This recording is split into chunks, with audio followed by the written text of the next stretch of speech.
Hello and welcome to the Ice Guys, brought to you by the Hockey Podcast Network. This is the show that takes you into the world of the National Hockey League. Every game, every day, from a sports betting perspective. With pro handicappers Alex B. Smith and veteran sports writer Jimmy Murphy. And now, here's your host, Ian Cameron. Welcome to the Ice Guys, presented by the Hockey Podcast Network, Wednesday, October 13th, and we are hungover from a opening night in the NHL, getting us going from for a new season, 2021-2022 underway. Ian Cameron, Alex B. Smith, and momentarily Jimmy Murphy as well. 2 games last night and a 5-game NHL slate to look forward to on this Wednesday night. Before we get to the Wednesday night card, break it down. 5 games, every game on tonight's card I'm very intrigued by. So this could be a very, very exciting, entertaining night of hockey. But it was great, Alex, last night to have the NHL back. And just more than anything about the games, like briefly about the games, I mean, Tampa Bay, Pittsburgh, I feel for ESPN in that was not the most exciting barn burner opening night game that you could ask for. It was the very first game of the season, obviously being the first of the doubleheader last night. And boy, in terms of excitement level, that was about a 3, that game. And I think I might be generous out of 10 after that. It was just a very dull game. Pittsburgh wanted it that way. And I understand why Pittsburgh played that way. I mean, without Crosby, Malkin, and Gensel, arguably your 3 best forwards, how are you going to play? How are you going to try to win games? Well, you're going to try to win games by making sure you take care of your own zone first. And boy, did Pittsburgh do that. I was impressed. I mean, they smothered Tampa Bay all night. There was no time for a play to be made through the neutral zone. There was no time for a crisp, sharp pass to be made for anybody on the Lightning when they were on the ice. And you credit the Penguins for that. Just time and space was completely taken away from the Tampa Bay Lightning throughout that game by Pittsburgh. It was a clinic defensively, and it was just exactly the way Mike Sullivan prior to that game was talking about playing, that they needed to really take care of their own end in order to withstand the beginning of the season without some key artillery up front. And they got some of their depth forward stepping up. Dominic Simone scoring, Danton Heinen getting the first goal, and Brian Boyle, who made the team on a PTO, a player tryout at 36. I know Sean McDonough talked about the story of him somehow making the team, and for him to score in the very first game of the year, very cool story there. And look, Pittsburgh, full marks for the win. And John Cooper had great things to say after the press conference. Already the first game of the year, and we already had an entertaining press conference. It's like we watched the banner getting raised up to the rafters, and then we watched a team want to win a hockey game right after that. We did a lot of watching tonight, he said. That's pretty true by John Cooper. But full marks to Pittsburgh, a big underdog winner if you had the guts to take the Penguins last night at that plus price. And it's a reminder that maybe I should just stay away from these opening night banner raising games, because some nights the team comes out flying and they put the boots to the opponent. We've seen that happen before. And on the flip side, you see situations where the team is flat as a pancake. Yeah, take a guess which one Tampa was last night. And then the second game, Seattle-Vegas, luckily for their crew, John Buchagras and Brian Boucher, a little bit more jump and pep in that game. Seattle and Vegas for sure. And credit the Kraken. I mean, they came back from an early deficit. Couldn't have started worse. They're down 2-0 midway through the first period, but they battled back. I was impressed with how they really got some forechecking pressure in the offensive zone, better and more of it throughout the game against a Vegas team that usually is pretty reliable when they get a lead defensively. Not so much last night. And look, for Robin Lehner, I thought he could have been better. He was okay. He wasn't great. And for him, it's a proving ground. It's his team now. There's no safety net of Marc-Andre Fleury anymore. Although they do have a nice backup in Laurent Brossoit, who they got in the offseason. But, it's going to be up to Lehner to not only play well, play a lot of games and play steady. And, for Vegas, a little shaky, trying to protect that lead. But they rescue themselves after Seattle tied it, and they hang on for a 4-3 win. Very entertaining game there. But and overall thoughts on the coverage. Ray Ferraro's outstanding. I mean, I've sung the praises of Ray Ferraro forever. Him and Sean are going to be a good lead crew. I feel bad for Sean. Sean said people saying Sean wasn't as excited enough. He will. Don't worry about excitement level with Sean. He'll get there. You're going to get excited about that game? That game was awful, to be honest with you. It's unfortunate they didn't have a more exciting game, but he'll be fine. And then, of course, the Buchagras did good with Boucher. The cameras, Alex, we talked about that off the air. I thought, the overhead camera was a little bit bad, a little bit rough, but I thought the camera sitting on the partition right above the glass, which gave you, it's almost like you're looking straight down on the ice and you could get a very good perspective of the action going on right below you. I thought that was really good. Alex, your thoughts on the two games and the overall coverage from ESPN and their return with the NHL? Yeah, let's start with the coverage. The intro they had was great. They showed how the NHL theme was composed years ago, and had the showing the different players listening to it, and it's crazy to think about how 16 years had gone by, with no hockey on ESPN. So there's a whole generation literally that doesn't remember like I said, Gary Thorne and Bill Clement in those days, and it just shows you how much the game has changed from a production level, from everything down to the uniforms. We got new teams. There's everything has changed. It was just a great reflection moment in that aspect. But like you said, some of the camera angles were a bit wonky. They got to kind of feel their way out and get different things.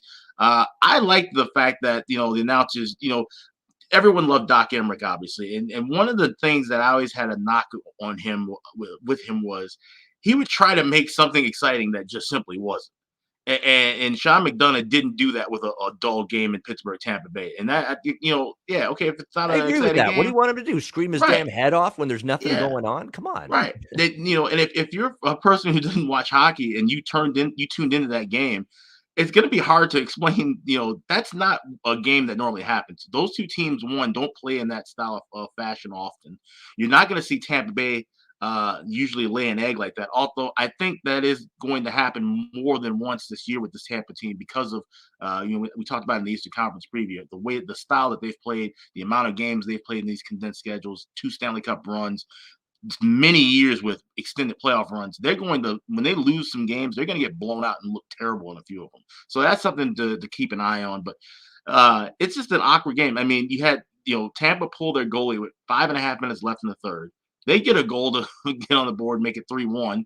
Then they end up giving up 3 more goals in empty net, and then they score another goal in empty net. So, my condolences if you had the under, something Brutal that should have beat. cashed Terrible. easily, and it just sailed over out of nowhere because Tampa just decided to, run without a goalie for well over 5 minutes. And, hopefully this is a trend of teams will be able to hit their empty nets more often than not. That's something we have been seeing in the last few years where, empty net goals had kind of been coming few and far between. So it was just a really weird game. Like I said, not the lid lifter that ESPN exactly wanted, but game 2 was awesome, in my opinion. And Seattle, I think that's the style we're going to see from Seattle. They're going to, probably get down in some games early, but they're going to fight back. They're going to battle through because they're a defensive team. They know how to shut things down. And they're going to be able to take advantage of some situations where they can get some odd man rushes going and get back into a game. So they're definitely going to be a team, especially as far as in-game wagering goes. You're going to want to look for them when they're down. They're not going to be completely out of a game. They're going to give it their all more often than not. Like I said, Vegas played a great game, and that crowd really had them hyped up in that first period. I'm kind of kicking myself that I didn't have the first period over in that game because that energy I just knew was going to be there.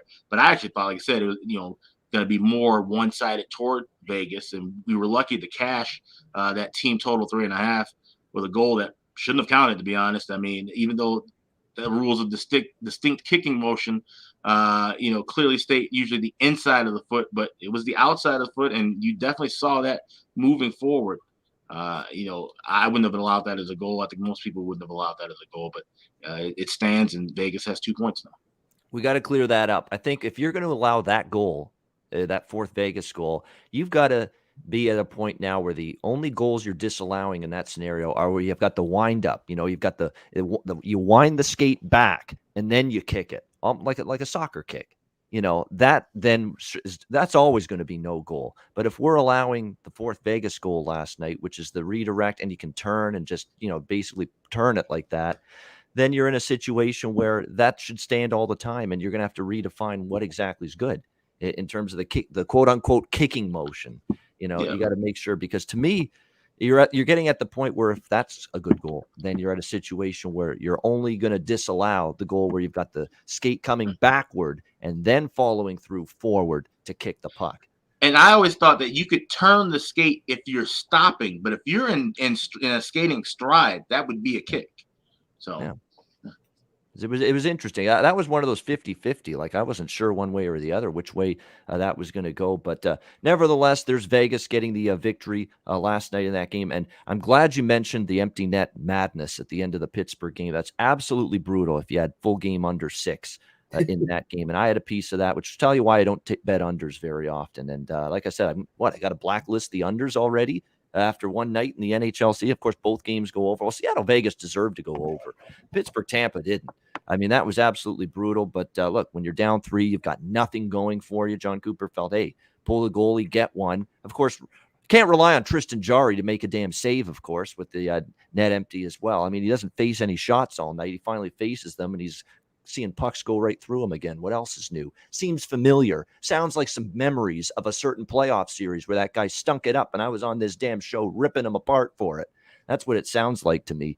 But nevertheless, it's just a brutal beat. If you got to be able, when you're a bettor and you're going through this every day and you have some really, really bad beats like that, you have to always remember that even if you're going to lose some really, really shitty results, with bets like that, you have to remember that the process was good and you had probably a good winning bet and a good winning thought, because that game was 2-0 for Pittsburgh going into the third period.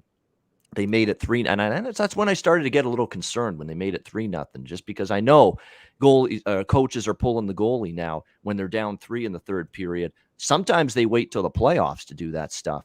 Obviously, John Cooper did not.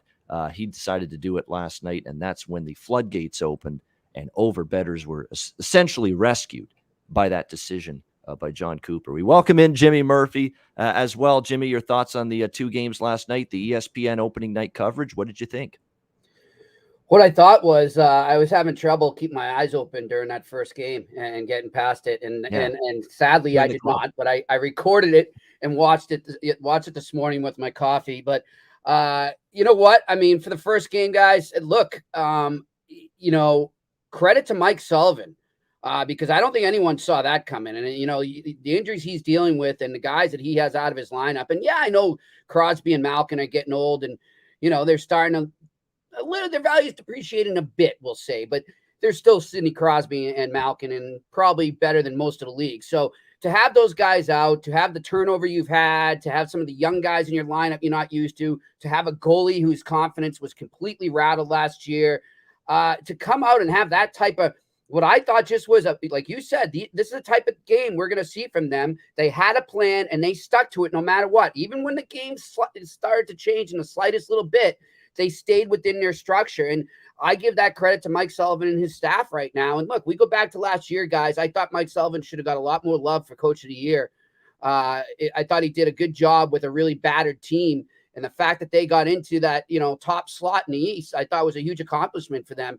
And then obviously he's the Team USA coach for a reason. So this is a guy, if he can keep that up and he can get that team to buy in, and we're still talking about them taking games in that manner, say in December. And on top of that, he's also putting together a team for Team USA. So he's got 2 responsibilities now, and he's still doing that. We have to start looking at him as maybe a future as a Jack Adams, man. And I know I'm getting ahead of myself. It's one game, but that was a really well-coached game. And I thought that was a difference in that game. I thought the Tampa Bay, and I know John Cooper's a great coach. Congrats on his extension, 2-time Stanley Cup champion. We said it. I think we all agreed. Sometimes those teams in those pregame celebrations, when they raise a banner or they have a number retirement, that home team can lose concentration and come out flat. And they did, and they just could never recover. And so that's on coaching to me. So I thought the coaching was one on the Pittsburgh side. Good for him. As for the other game, guys, look, great comeback by Seattle there. And yeah, I think they got hosed. I think that was completely a no-go. It was bullshit. So, you know what? In my eyes, they kind of won that game. It was a big mental win. And when you're an expansion team playing your first game ever, I think a mental win could be as valuable as a regular win as well. And that's going to help their confidence going forward. I like what I saw from them.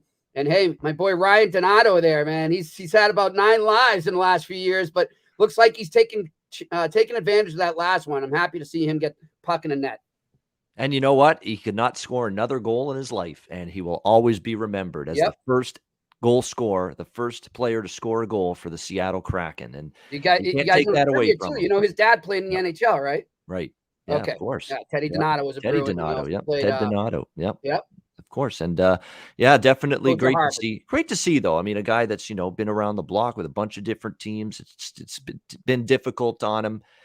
He's just, he's had a trouble getting things to pan out for him so far in the NHL, and for him to, get that first goal for the franchise. And maybe that's going to lead to a great season for him. You never know. Yeah. Sometimes all you need is something special like that to happen. And boy, you get some confidence, you work a little bit harder, your practice habits improve.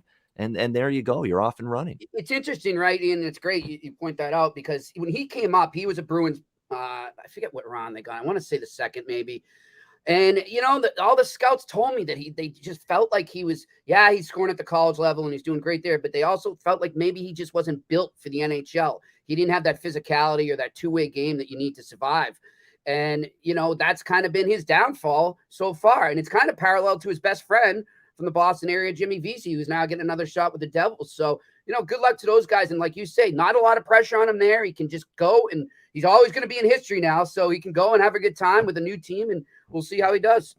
And what's amazing for Seattle is it's amazing I can come out so glowingly talking about a team that lost a hockey game. That's kind of the way I feel with Seattle. Like, that was a brutal start.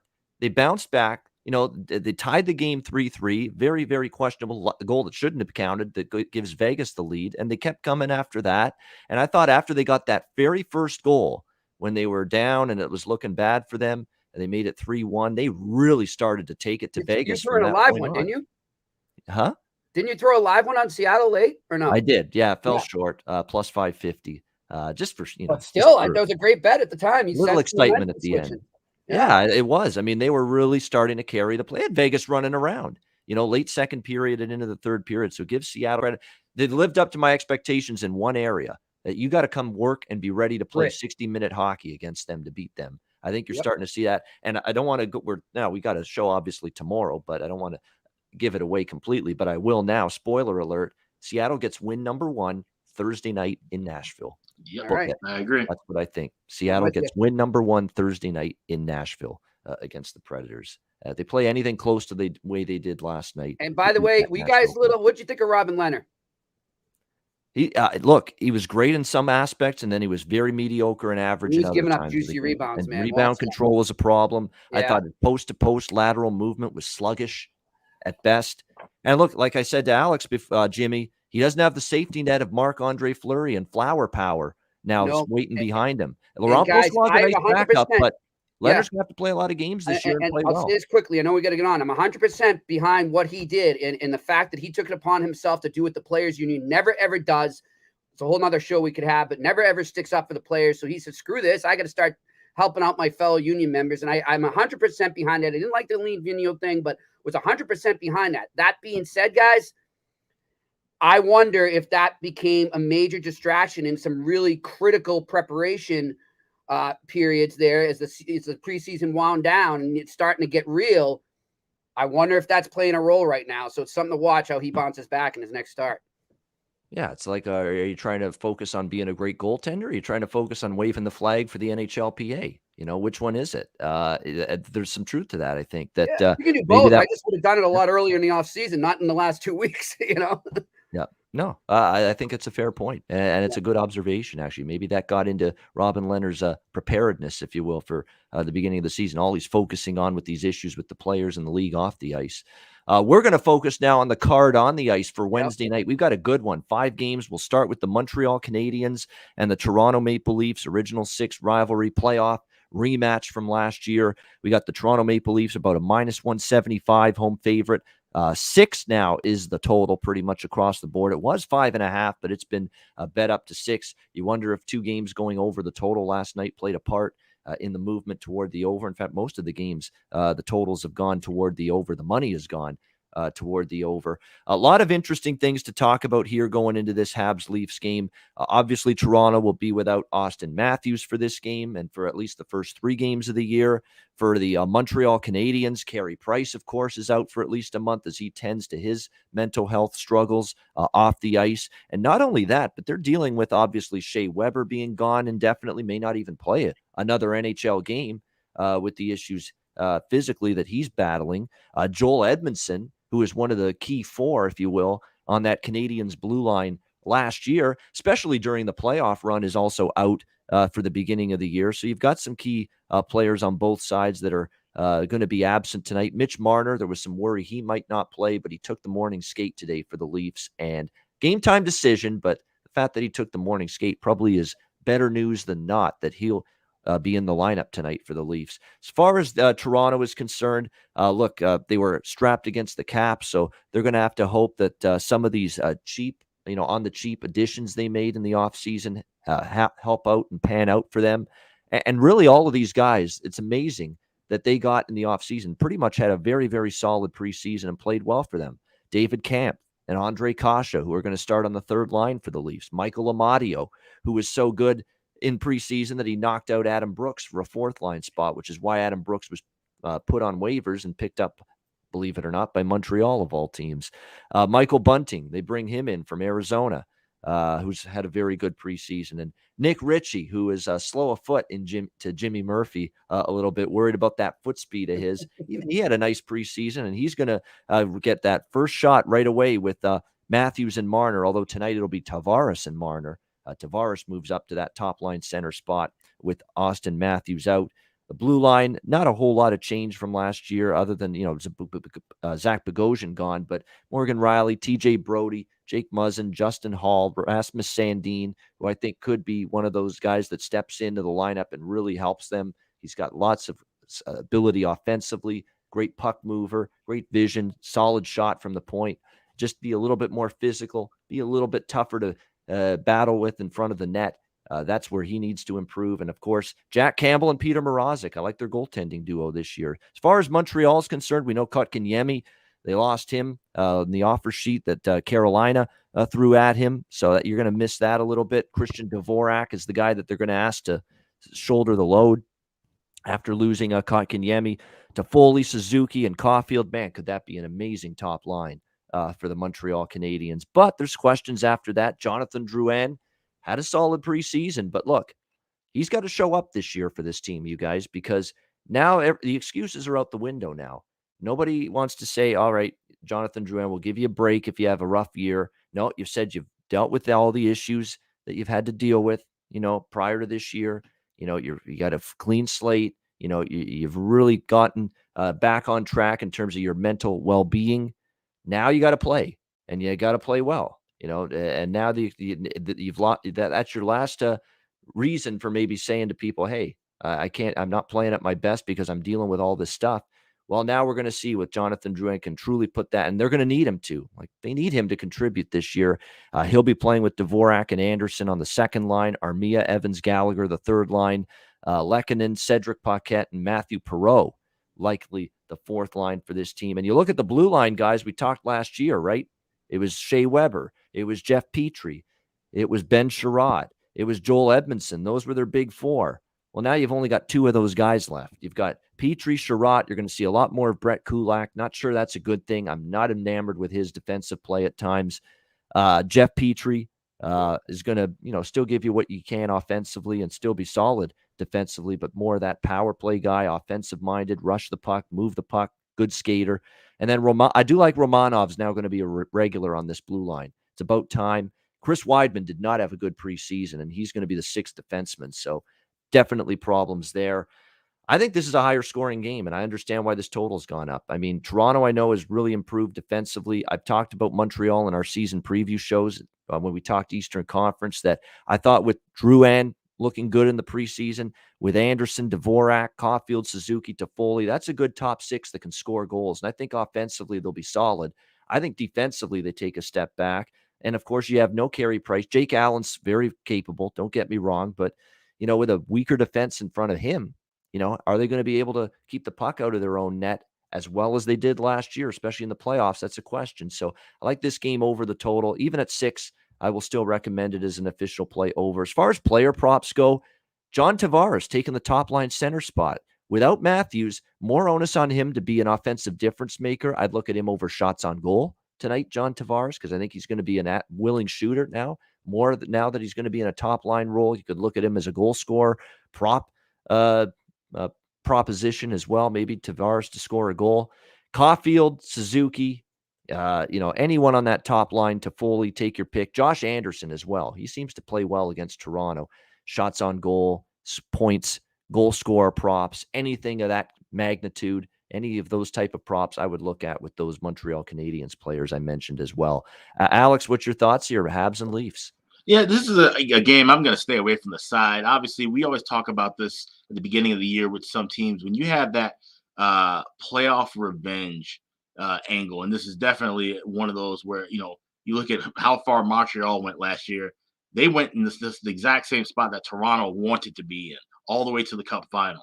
And to have that kind of a collapse on top of it, Toronto's going to come out, guns blazing in this game. But like I said, it may not be, enough. They're missing some pieces. Obviously, Austin Matthews is going to be a key factor. Anytime he's out of the lineup, that changes the whole dynamic for that Leafs offense.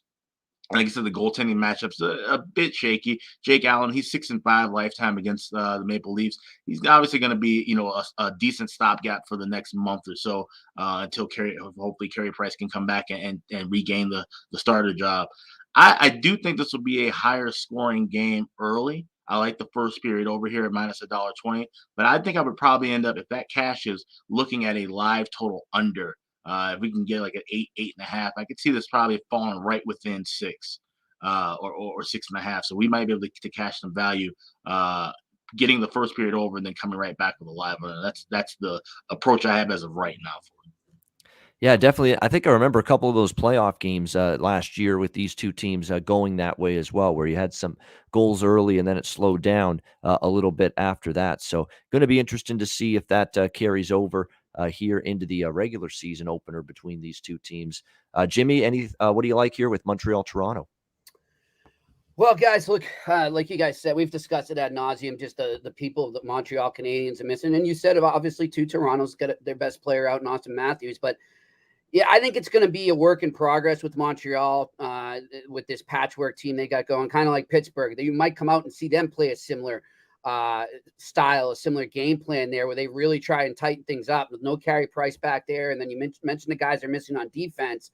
I don't see them trying to make a lot of Hail Marys. So that's why I'm a little skeptical of the over in this, guys. I almost am leaning the other way because I just think that they're going to play so conservative out there. And then you take out Austin Matthews out of the offense they're facing, that maybe that decreases the goals here. So I'm going to actually go the other way. I'm taking the under in this game, and I'm going to take Jimmy Puckline out of the gate. Give me the Maple Leafs minus 1.5. Yeah, I have nothing on the side. I mean, I was looking to back maybe Toronto in this situation. First game since the playoff loss last year. And they did beat Montreal, in the season opener last year at home in that game. But I'm just not going to lay minus 175 first game of the year. I'm just not going to do that. So the puck line, yeah, if you like the Leafs, definitely the puck line, a more value-laden option. I kind of feel like a 4-1 game, guys. That's where I'm feeling with this game. And by the way, I see people, and Alex mentioned it there, you've been asking if we have predictions for the season, playoffs, Stanley Cup awards. You can find all that on our Patreon page, everybody. So go over there, subscribe, and you'll get that.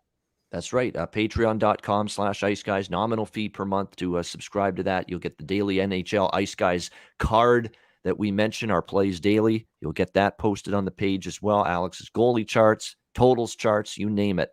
We'll have all kinds of great stats and info for you regarding the NHL. Patreon.com/Ice Guys. Yeah, Leafs in regulation absolutely is something you can consider here as well in this game. No question. The regulation number, certainly you get a little bit better line for them. I would lean in that direction, actually, but I'm not going to play it because, I don't know, somehow, some way, could I see Montreal win this game? Absolutely, of course. But if you like Toronto, in regulation, it's around minus 120 right now. So pretty solid price there if you like that. All right, New York Rangers, Washington Capitals. We've got the one I'm waiting for. Yeah, I can't wait. Woo-hoo. TNT doubleheader tonight. The debut of the National Hockey League on Turner Sports, which has never happened before.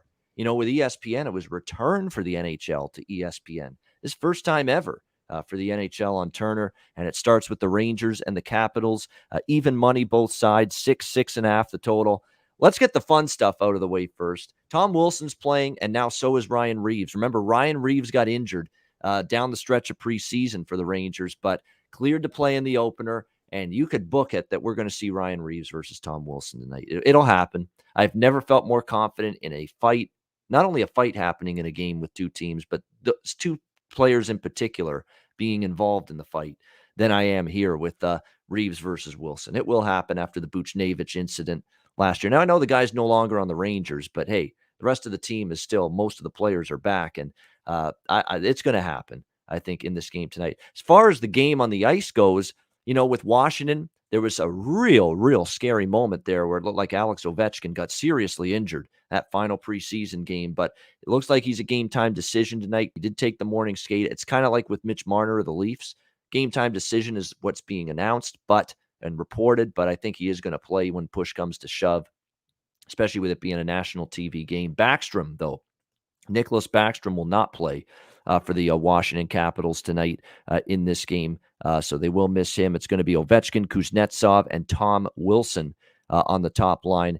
Mantha, Eller, Sprong on the second line. Sheary, Hendrix Lapierre, who was a guy that was drafted a couple years ago, first round by the Capitals, last year, 2020, making this team and going to be the third line center between Connor Sheary and TJ Oshie on this group. So good to see him make the team. They lose Brendan Dillon, of course, to the Jets in the offseason. So the blue line is actually a little bit less depth on it on paper than last year. I mean, you still have John Carlson, Dmitry Orlov, Nick Jensen, Justin Schultz, He's healthy, Trevor Van Riemsdyk. They're going to give more minutes to the likes of Matt Irwin and Martin Fehervary in this one going forward. So Washington definitely with a little bit less depth on the blue line going into the year. As far as the New York Rangers go, this is a team where I've kind of been pumping their tires before and they've let me down.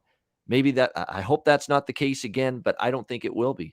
I like the direction of the team. They made the home run hire of the NHL offseason, bringing in Gerard Gallant, who has a track record. This team's immediately improving. It doesn't take Gerard Gallant long. It didn't take him long to get Florida to be better. It didn't take him long for Vegas to be better when Gallant was the coach there.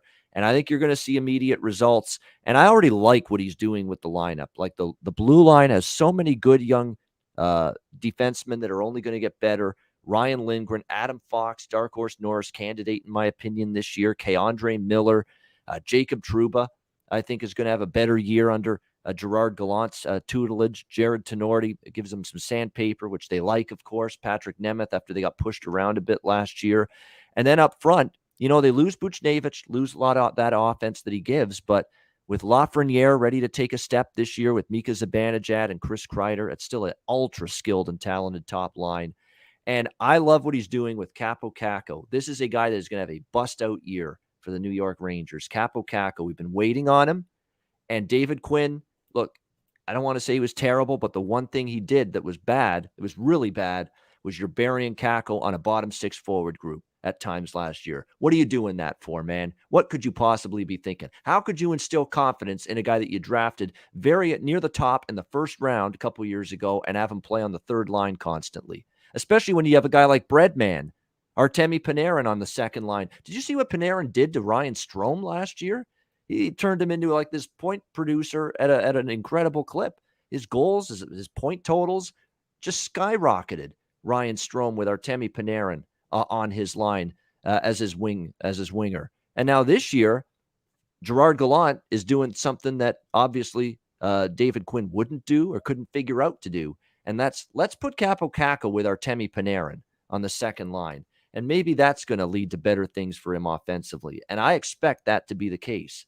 I mean, you're not splitting the atom figuring out that, Capo Caco, with all the skill that he's got and talent, should be on a top six forward role. And now it's unfortunately for the Rangers taking Gerard Gallant to get there to figure that out. So great job by Gallant. Not surprised to see him pushing the right buttons with his lineup configuration. He's usually good with that.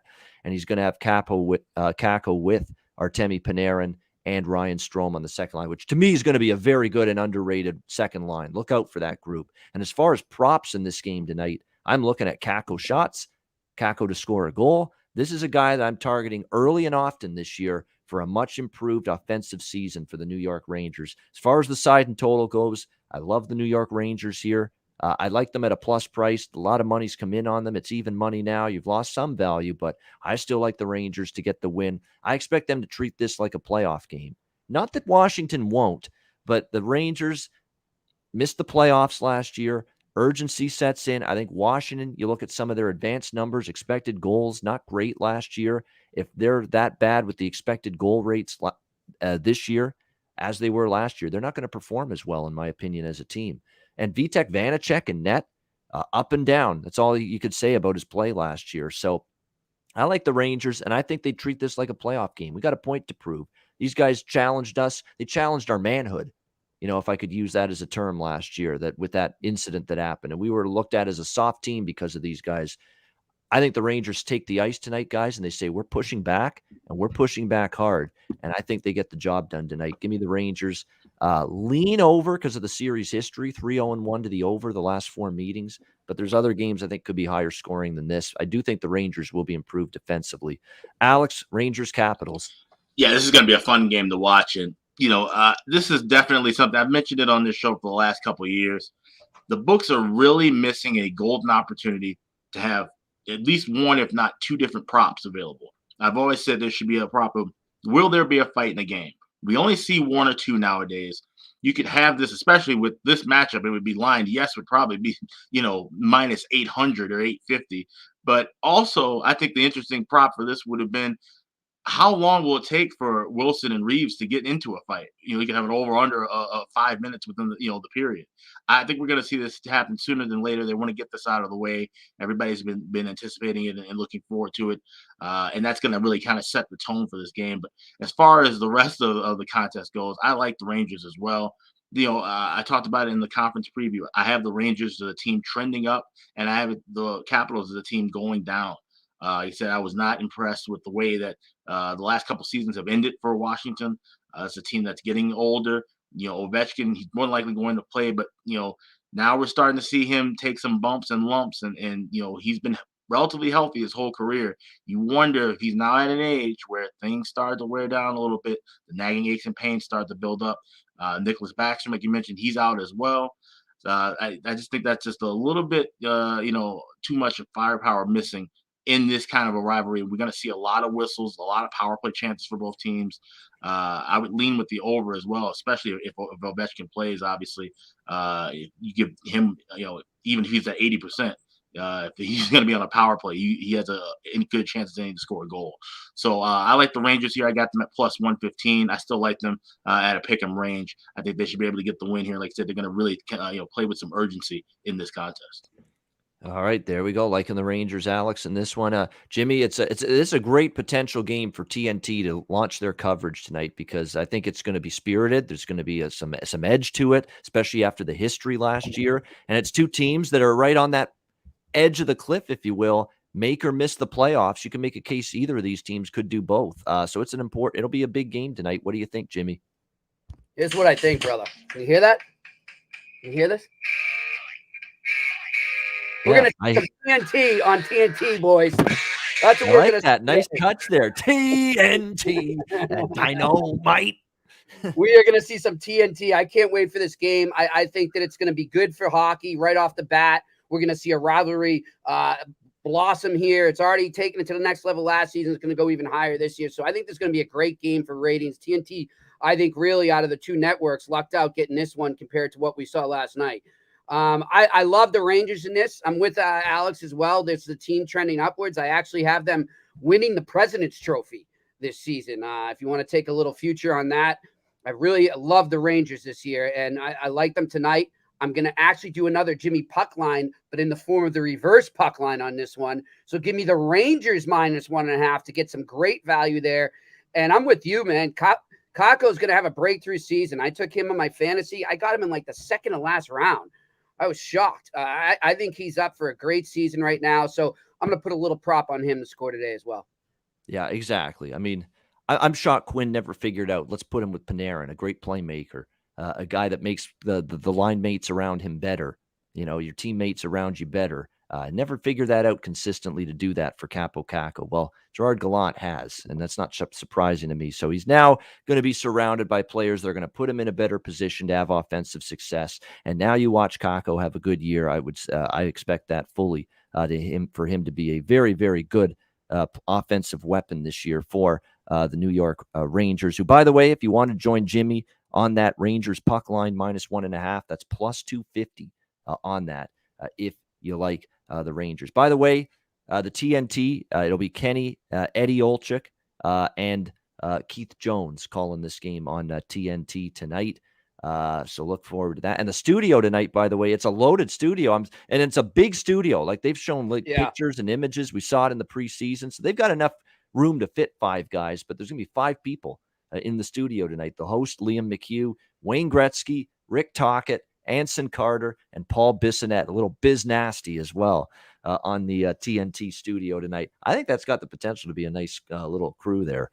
So I'm excited to see how that goes for the TNT studio show, which, look, there's a lot of hype and anticipation for that because of what we've seen with the NBA guys on TNT for the last several years. And by the way, Charles Barkley, a special guest tonight on the NHL coverage on TNT. Not a shock. And he's a legit huge hockey fan. He really does love the sport. He isn't bullshitting when he said during the playoffs in the NBA 2 years ago that I was trying to watch some hockey playoffs during in the green room when we were doing the NBA studio coverage during the playoffs. So it's going to be fun. I'm very excited to see what TNT has up their sleeve on their first night of broadcasting NHL hockey tonight. Next up, as we continue along here, we've got the Winnipeg Jets and the Anaheim Ducks. We've got Winnipeg -140, road favorites in this one, 5.5 the total. If I was going to bet for sure or say there was one game that I think could stay under the total tonight, now keep in mind, unders, certainly you're taking your life in your hands at times betting unders in the NHL, but this could be that game. I mean, you do have 2 legitimate good defensive teams. Anaheim, that is where their strength is. Anaheim's still going to struggle to score goals. That was an issue for Anaheim last year. I don't know if it's going to get markedly better for them this year. They're going to have to hope these youngsters really step up for this Anaheim team. I mean, you look at their power play group and Getzlaf, Maxime Comtois, Ricard Raquel.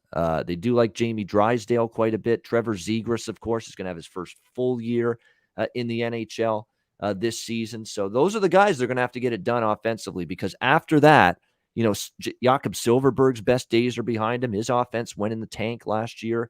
Troy Terry's too streaky. Adam Henrique is going to chip in here or there, but he's not going to carry you offensively. So it's going to be up to Comtois, Zegras, Raquel, Getzlaf. That group really be so good offensively because there's not much scoring-wise beyond them. You look at the Winnipeg Jets. Paul Maurice back as the head coach, one of my favorites in the sport. Kevin Cheveldayoff, the GM, has done a great job, I think, making this blue line better in the offseason. You bring in Brendan Dillon from Washington. You bring in Nate Schmidt. These are 2 veteran, good blue liners to help this Winnipeg team. You don't have to ask and rely on Josh Morrissey and Logan Stanley and Nathan Beaulieu and Neil Pionk quite as much, although Neil Pionk took a huge step forward last year for the Jets. I thought he had a very good season on the blue line for Winnipeg. Winnipeg does have a couple key cogs out to begin the year, specifically Mark Scheifele. He is still serving that suspension carrying over from last year in the playoffs against Montreal. So Mark Scheifele will serve that suspension, the final game of it, and then he'll be back over the weekend. Nikolai Ehlers, great year last year for the Winnipeg Jets. There was some concern he would be out tonight with an upper body injury, but Maurice says he's good to go. He'll play with Pierre-Luc Dubois and Andrew Kopp on the second line. Kyle Connor, Paul Stastny, Blake Wheeler on the top line. Definitely, this is a game where I like Kyle Connor to score a goal. I think he's especially with Scheifele out. Connor is a guy you expect more from. Watch out for Jansen Harkins. He had a nice preseason, scored a few goals.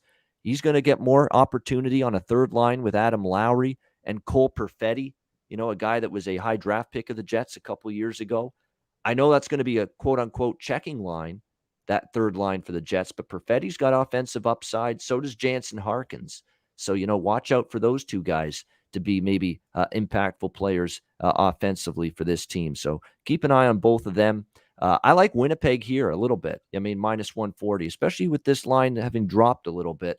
I think there's some concern that people have with Scheifele out. It's going to be a great goaltender matchup with Connor Hellebuck and John Gibson. You would think that's going to be your goalie matchup, even though it's not confirmed. But I think the Jets are the better of these two teams. I'm very high on the Jets, as I mentioned in the Western Conference preview. And these are teams you should be able to beat, even if you're missing a guy like Mark Scheifele. You've still got more than enough offense to go around, an improved defense. And I think minus 140, fair enough price for me to lay it here with the Winnipeg Jets here in this game tonight. Alex, what are your thoughts here, Winnipeg, Anaheim? Well, like you mentioned, Anaheim's offense is damn near non-existent, at least on paper right now. And that could change. Like I said, Zegras is definitely a growing talent for sure.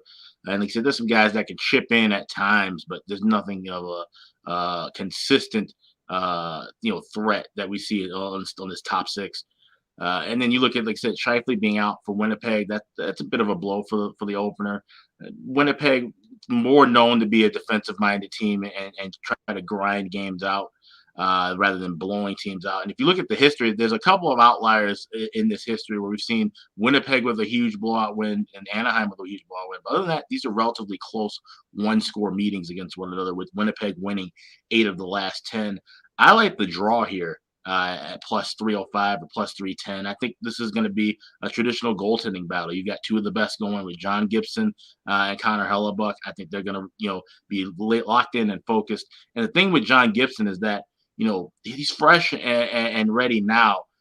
Over time, his team's going to give up, 40 shots. He's got to make a ton of saves, and then he's going to start wearing down. And then that's when we see Anaheim go completely in the tank. But as of right now, this is as fresh and healthy as you'll see him.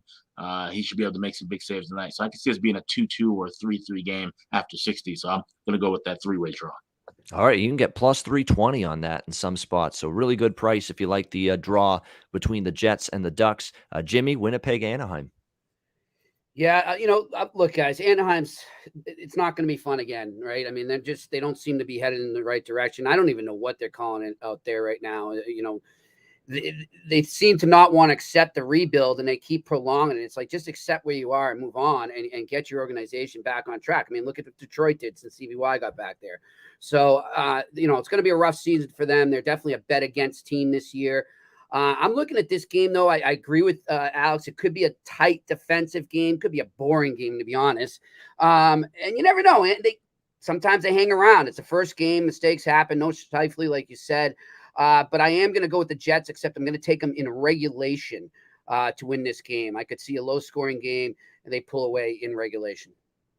Yeah, I like that, too. Winnipeg plus 115 in regulation. I was safer at minus 140, full game money line, because I'm kind of worried, to Alex's point about liking the draw in this game. I am kind of worried about that overtime possibility. I could easily see Winnipeg winning an overtime or a shootout. But I like the under as well, but yeah. We'll see. Yeah, definitely. I would lean under. Again, a little hesitant, a little gun shy with unders after what we saw last night for obvious reasons. But yeah, I could see it for sure in this game. By the way, another reason why I'm okay with laying this price on the road with Winnipeg, Anaheim was 6-22 at home last year. Wow. That's pretty bad. I mean, 6 wins for the entire year for the Anaheim Ducks on home ice. So not good by any stretch of the imagination. And with the Jets, to me, the superior team. That's, teams that don't have a home ice edge, don't be scared to go against them at home. And that's kind of what I think with Anaheim coming into the year. All right, before we get to our last 2 games, the late national TV doubleheaders, the Rogers Sportsnet and Canada doubleheader game, Vancouver, Edmonton, the TNT doubleheader game, Chicago, Colorado. We'll get to those in just a minute. We got to mention DraftKings.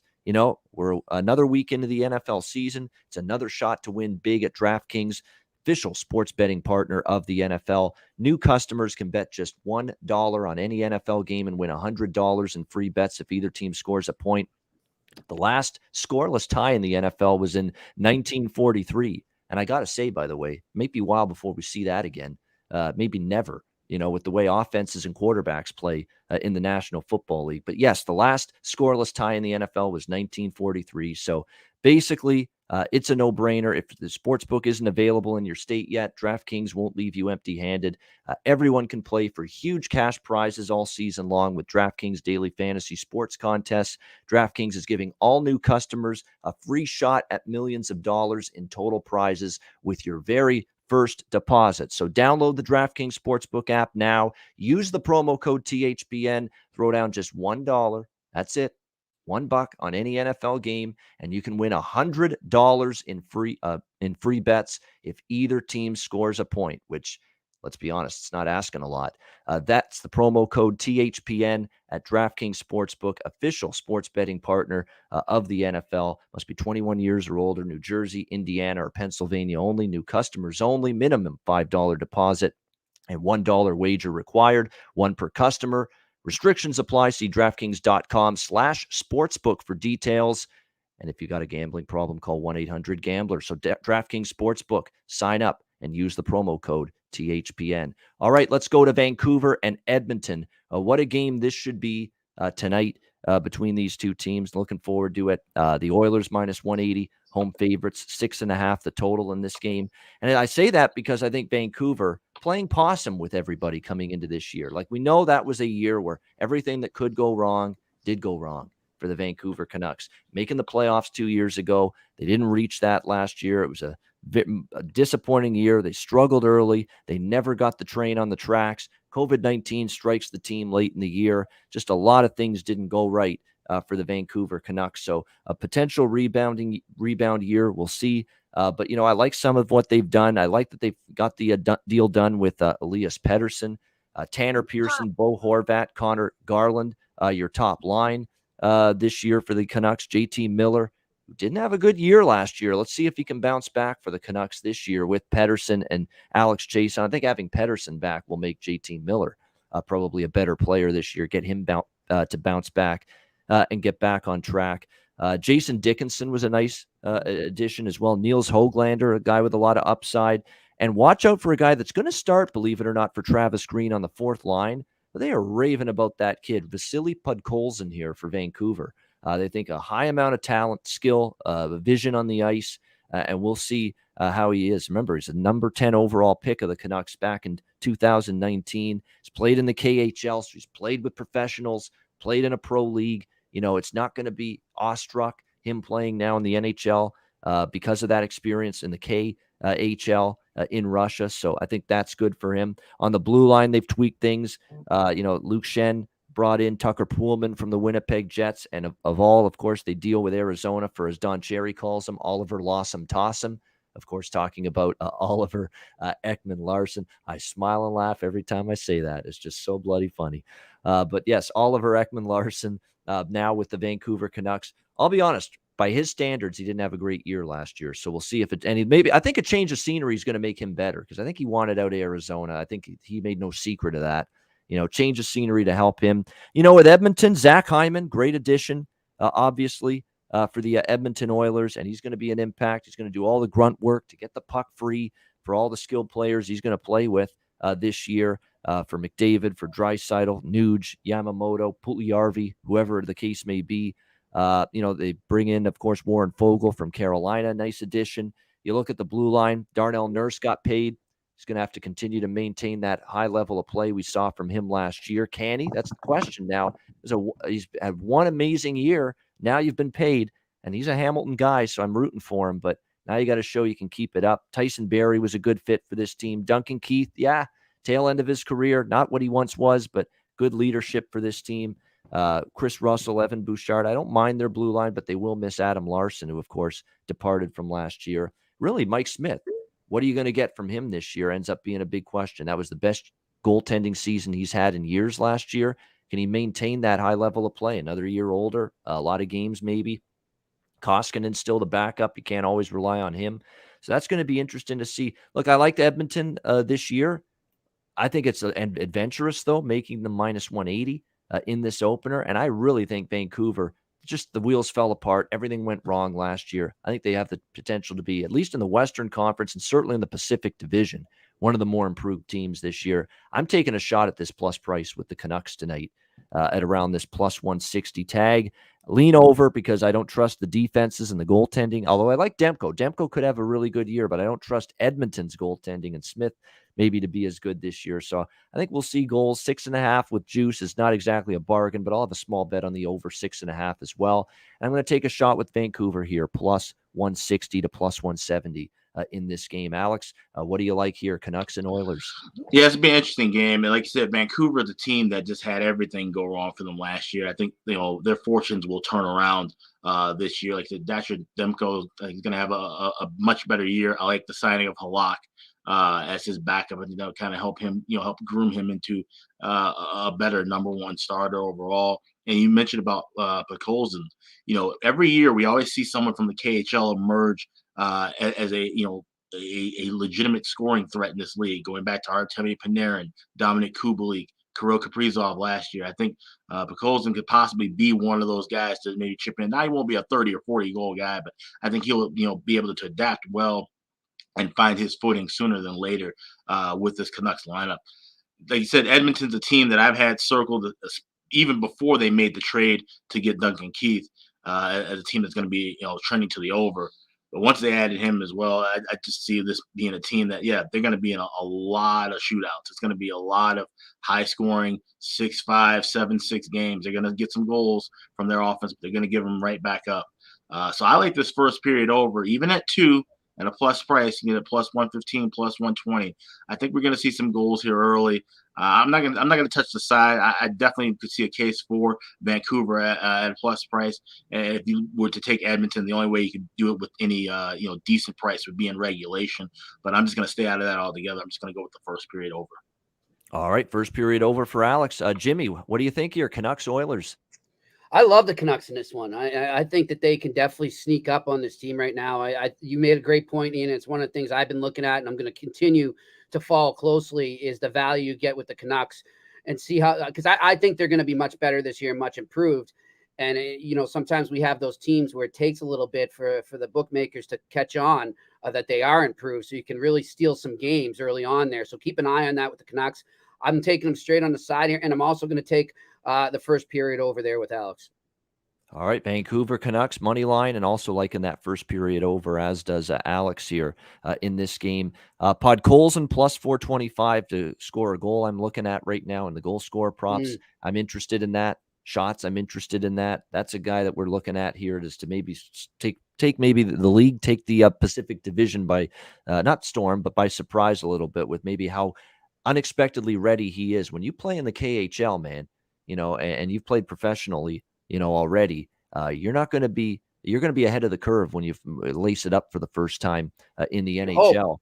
Yeah, you hope, definitely. And I think we've seen some other cases, i.e. Gusev. Yes, you hope. That's true. I mean, and look, Gusev didn't even stick with the Leafs. They gave him a look in the preseason, and they didn't even remember how hyped he was a couple years back? He was, yeah. And just nothing at all. And the writing was on the wall when New Jersey got rid of him. New Jersey's crying out for game breakers and offensive game breakers, difference makers, and he couldn't make it there. Definitely tells you what you need to know about maybe how it wasn't working out with him. All right, final game. You could argue we saved the best for last. I mean, this game was going to be absolutely – there's a lot of good games on paper tonight, but this is definitely one of them. The second game of the TNT doubleheader, Chicago, Colorado.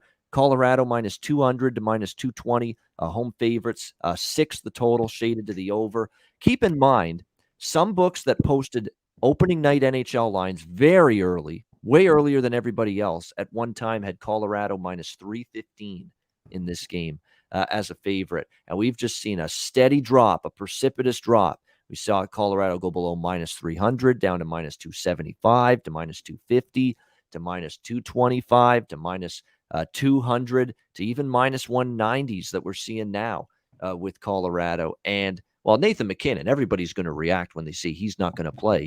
And that's the case tonight for the Colorado Avalanche. He will be missing at least this game with COVID-19 issues for the Colorado Avalanche. That's the first part. The second part is everybody's loving what they're seeing from Chicago and what they did in the offseason and the improvement here with this team. It's going to be really fun to watch what we see from the Chicago Blackhawks this year. It looks like their lineup now. It was interesting to see how Jeremy Colleton was going to configure this group, but of course, one of the big additions was Tyler Johnson, multiple Stanley Cup champion with Tampa Bay Lightning, a guy that maybe his offensive game has sort of dropped off the last year or two. But again, he's been on a team that's got incredible forward depth. Well, now he's going to be given a chance, at least early on, by Jeremy Colleton to get a top line role on this Chicago Blackhawks team. It looks like he's going to be centering the top line group with Alex DeBrincat and Patrick Kane to begin the year. So Tyler Johnson, Jeremy Colleton's going to just rely on that experience that, hey, you down year in Tampa maybe last year in the regular season, but guess what? You're buried on a team that's got incredible a group of forwards. Now you got a chance to be more of a starring lead role again, like you were earlier in your career with the Lightning. So interesting to see what we get from Tyler Johnson here with Kane and DeBrincat. Jonathan Toews back again for the Chicago Blackhawks this year. It's going to be great to see him back. And I know Blackhawks fans, including our very own Alex B. Smith, happy to have Jonathan Toews back. Looks like he's centering a line with Philip Kurashev and Dominic Kubalik coming into this year, which is very good. Could be an excellent line. And the fact now you've got Kirby Dach centering the third line, and we know what the capabilities and the upside are long-term for Kirby with this team. I mean, very, very impressive group they could be. And Dylan Strome last year had a nice year for the Chicago Blackhawks. The guy's starting the year, on a fourth line here for the Blackhawks. And when you look at what he's done the last couple of years, he's been certainly done more than he did at Arizona. They're trying to trade him right now, Ian. No question about that. That's right. Yep. Isn't that crazy? Yep. It's weird. It's just because of all of a sudden, Jimmy, all these moves they've made. You bring in Tyler Johnson, you make these moves, you get Jonathan Toews back, who you didn't have all of last year. Kirby Dach's going to be now a full-time player on this team, a full-time role in this lineup, and all of a sudden it's basically shoved Dylan Strome back, down the lineup a little bit.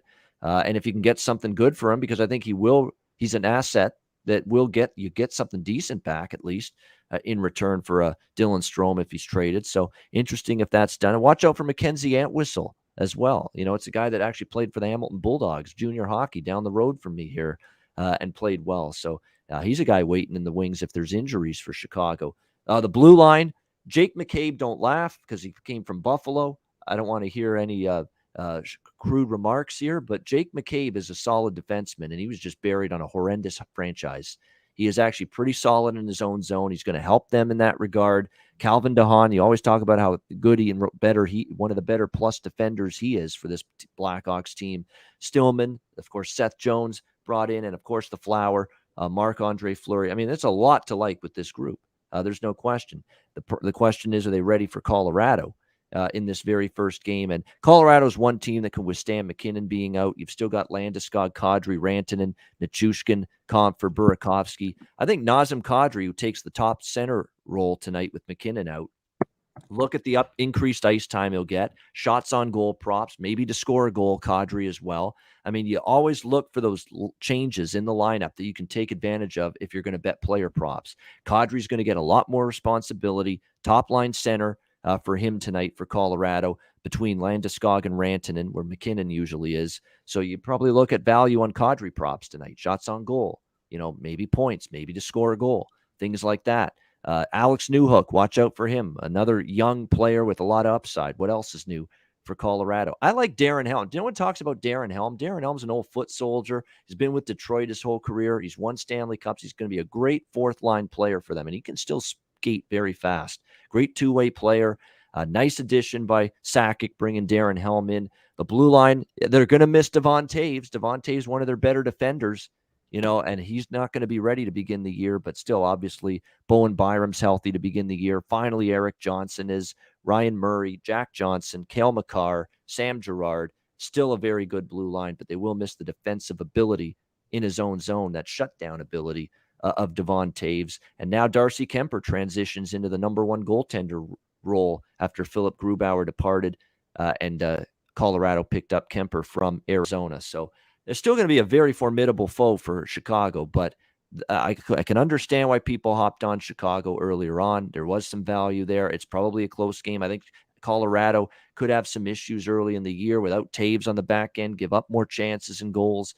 And without McKinnon, obviously, you're always going to miss him. So there's an opportunity here for Chicago to compete and maybe pull off the outright upset win here on the road in Denver to begin the year. So I will have some kind of smaller bet now with the best of the price having gotten away. But, I still like Chicago for some kind of bet here. Plus 190 is what you can get in most spots. Actually, it's down to plus 170 now at most sports books, but still a solid price on Chicago. And I definitely think we get goals here. And I know Chicago's got the potential to be improved defensively this year, but this is still a lot of new faces on the blue line. You got to get your chemistry, your timing down with your defensive pairing and your partner, like Seth Jones, for instance, like Jake McCabe, good defenders, but you got new partners, new team. It could be a defensive transition. There'll be a better defensive blue line in time, but it may not happen right here on the road against a very potent Colorado team. So I think it goes over the total, and I do like a little bet on Chicago here, plus 170. Alex, Blackhawks, Avs. Yeah, this is going to be a fun game to watch, and I'm really excited. I think all Hawks fans are excited to see what this lineup can do. Like you said, every gap and issue that the Hawks had the last 2 seasons has pretty much been addressed. We finally have some decent defenders. We've got a Hall of Fame goaltender. Like I said, we have center depth now. We was trying to find a guy who could win faceoffs forever. And the fact that Kirby Dach is now on the third line just tells you that we've got talent in spades for the first time, arguably since 2015, the last time that we won a Stanley Cup. So it's going to be interesting to see. Like I said, it's not going to be an overnight flip. This team's not automatically going to become a Stanley Cup contender in one game. But this is a great test. Going on the road against a rival and a division foe and a team that everybody's trying to give the Stanley Cup to already in Colorado. So this would be a great boost for the Hawks to get a win here. I grabbed plus 256 back in mid-August. I just thought that was an insane number. And I got a piece of that, and then I hit it again at plus 235 about maybe 2.5 weeks ago. And that number dropped initially because they announced that Pablo Francouz was out last week for until late November. Now he's the backup goalie, but the thing is, if you look at how spaced out Colorado's schedule is, they're only going to play 7 games in October. They've got a bunch of gaps where it wasn't necessarily a given that Darcy Kemper is just going to start every game. So it was kind of up in the air. Francouz obviously coming back off of an injury and having that surgery. You didn't know if they were going to just throw him in night one or how they were going to balance it out. But now this is something to keep an eye on moving forward. It's going to have to be Kemper for 5, 6, 7 games, or unless they turn to Johansson against a weaker team. And we know, the injury concern for Darcy Kemper. He's had some bumps and issues as well. If he goes down, that's a big knock on this Avalanche team moving forward. So that's something to keep an eye on. Obviously, no Nathan McKinnon, but like I said, they have enough talent and firepower. Nazem Kadri is definitely a guy I would possibly take a shot with him scoring a goal. Obviously, everybody kind of blamed him for here he goes again in the postseason with another cheap shot hit, getting suspended, and taking himself out of a lineup and possibly taking away a chance for Colorado to get to that next level of making a conference final or making a cup run. I think he's gonna play with that pressure and kind of use that to his advantage and try to do something positive on the ice tonight. So I'd look for him to score a goal, but ultimately I think Chicago finds a way to get the win here. All right, there we go. And liking the Kadri angle as well, just like me, I think Kadri props are worth looking at tonight. And that's the difference this year in the show. Definitely going to be, at least for me, more cognizant of player prop opinions. I'm going to try to throw out a lot more player prop opinions and not just goal score props, shots on goal, points, all kinds of other things. And I've mentioned a bunch already in a lot of these games. So there'll be things I'll be looking to bet. I'm definitely going to be a more active NHL player prop bettor this year. There's no question about that. Last night, I didn't do much with them because I thought the games would be lower scoring. Tonight, I think there are a lot more opportunities here with the player props options. A lot of the games tonight taking place across the board. Jimmy, what do you like? This should be a good one. Chicago, Colorado. Yeah, you know what? I love overtime in this game, guys. I think it's going to be a good back and forth game. I think we're also going to see great goaltending. This is going to be a fun game to watch. It just stinks it's 10 o'clock Eastern for us here. But I'll tell you, I like overtime in this. And I don't know where I was looking for it, but got a feeling that Colorado is going to have a bigger margin in shots. So I would love to take the over on Fleury saves. if I could find that there. I couldn't find it anywhere, but I saw one for Kemper, but not Fleury. Fleury saves 28.5. There you go. 28.5, so go over. That's what I'm saying. There you go. Face a lot of rubber tonight. Yeah, 24.5 for Darcy Kemper, by the way, in that game tonight. And goaltender confirmations, just quickly. Jake Allen and Jack Campbell confirmed for the Montreal-Toronto game. We have Vitek Vanacek confirmed for Washington. None yet for the Rangers, but expected to be Igor Shesterkin. It is Marc-Andre Fleury for Chicago. Duh. And Darcy Kemper for Colorado in the Blackhawks. Avs game, Thatcher Demko, Mike Smith, the goalies in Vancouver and Edmonton. And for Winnipeg Anaheim, we expect Connor Hellebuck, though not confirmed, and John Gibson has been confirmed for the Anaheim Ducks. So there's your goalies tonight. And by the way, your broadcast crew in Colorado tonight on TNT, Brendan Burke, who actually, the more I listen to that guy, the more he's getting really good. He's really, really good, that guy. And he's the Islanders television voice. He keeps getting better. Brendan Burke, Darren Pang, and Jamal Mayer's going to be the crew for the Colorado and Chicago game on TNT tonight. So that should be a good one. And here's Jimmy belly aching about being late, 10 p.m. Eastern. You got to adjust to my bedtime, my friend. 2 a.m. Eastern time when I go to sleep. That's how it's done. Come on, man. You got to get with it here. I know. Yeah, although sometimes you're not 47 either. No. True say, no, well, I got a little bit. Start getting these coming in, then we'll see what you're saying. Right. Although I pay the price for those 2 a.m. Eastern bedtime. Yeah, these might come quicker than you plan. Yeah, definitely. Yeah. No, I'm always a late night guy. Anyhow. Yeah. I'm up anyhow. Yeah, same. No, absolutely. And hey, these are if there's one night to make plans to stay up later, this could be the night if you're an this is NHL it fan. in terms of the game slate for sure. I mean, you got great early games: Montreal, Toronto, Saturday. Rangers, Washington, and you've got some Chicago, Colorado, Vancouver, Edmonton late in the night. Absolutely outstanding. I know poor Winnipeg Anaheim gets buried, but hey, maybe that game is going to surprisingly be good. Yeah, too. you never know. You never know, but nevertheless, great stuff. It's great to be breaking down a bigger card like this for the first time, like we did on this show today. Jimmy and Alex, my colleagues, we've been doing this for years. We really thank everybody that tunes in daily on YouTube, downloads the podcasts. We really much appreciate that for sure. We very much appreciate it. And thanks to everybody in the chat. I know Alex will type in our YouTube chat when we do this show. I don't get to do that as much because I'm hosting. I got the notes going. I'm trying to keep the flow of the show in order. So I don't get to bounce into the chat as much as I'd like. But just know, the people that are here all the time, Oz B, Gregory Russo, Ron Crawford, Jarek, there's Howie Phelan, Daniel Singer, everybody that joins us in the chat, Proline King, and tunes in, Michael Robertson, we all appreciate it. And everybody that downloads the J-Stone 9, we appreciate each and every one of you, Ed Drake and company, Alex Ramirez, all of you that tune in live on YouTube and also download the podcast version of the show if you can't watch live.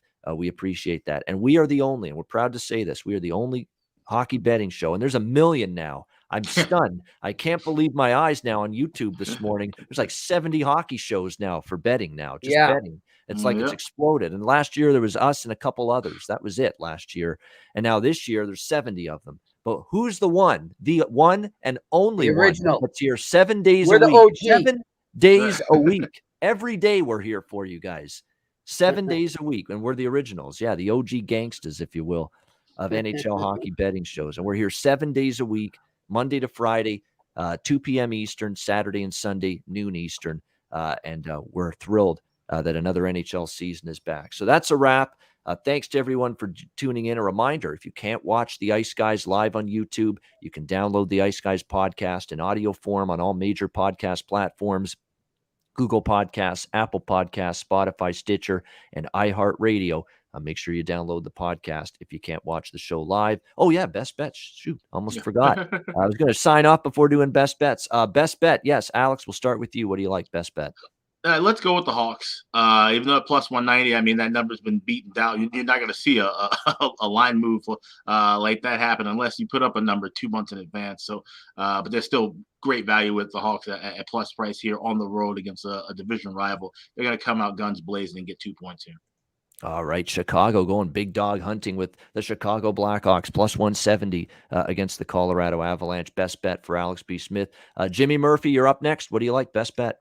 Give me that Rangers reverse puck line, guys. Can't beat that value, and I really feel like they're going to come out and take care of business against the Capitals. Alex said it as well. I'm just not high on this Capitals team. I think they're headed in the wrong direction, and that wrong direction starts tonight.